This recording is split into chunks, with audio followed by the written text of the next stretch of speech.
बिस्मिल्लाहिर्रहमानिर्रहीम। अस्सलाम वालेकुम व्यूअर्स, आप देख रहे हैं मेरा YouTube channel Asif daily vlog. मैं हूं मोहम्मद आसिफ असलम। मेरे चैनल पर आने का बहुत बहुत शुक्रिया। जो दोस्त मेरे चैनल पर नए हैं, मेरी उनसे गुजारिश है जल्दी जल्दी मेरा चैनल सब्सक्राइब कर दें और घंटी वाला बटन दबा दें, क्योंकि आने वाली हर नई वीडियो आपको बआसानी देखने को मिल सके।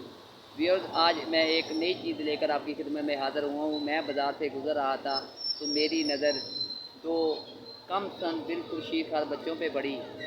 तो जब मैंने उन्हें देखा तो मैंने मुनासिब समझा कि ये आपसे वीडियो शेयर की जाए बना के। तो दोस्तों, ये वीडियो दिखाने का मकसद मेरा सिर्फ इतना है, जो साहिब हैसियत लोग हैं वो इनकी मदद करें, क्योंकि हालात इस स्तर पर पहुंच गए हैं कि गुर्बत की सतह से नीचे जो लोग ज़िंदगी गुजार रहे हैं। कि आज मैंने देखा है एक औरत के 3 बच्चे हुए हैं, एक बच्चा अस्पताल में है और 2 बच्चे उसकी बहन लेकर भीख मांग रही है। किस चीज़ के लिए? कि दूध के लिए पैसे नहीं हैं।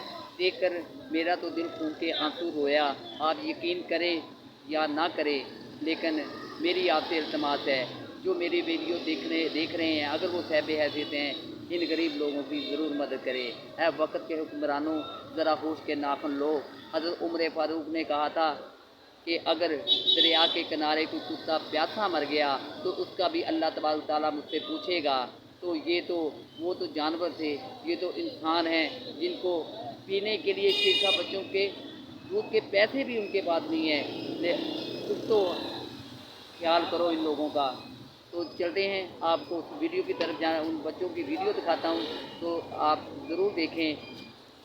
एक माँ के यहाँ 3 बेटों की पैदाइश हुई। एक अस्पताल में उसके साथ है, 2 उसकी बहन लेकर भीख मांग रही है। क्या है कि दूध पीने के पैसे नहीं हैं इन बच्चों को दूध पिलाने के लिए। खुदारा इनकी मदद ज़रूर करें।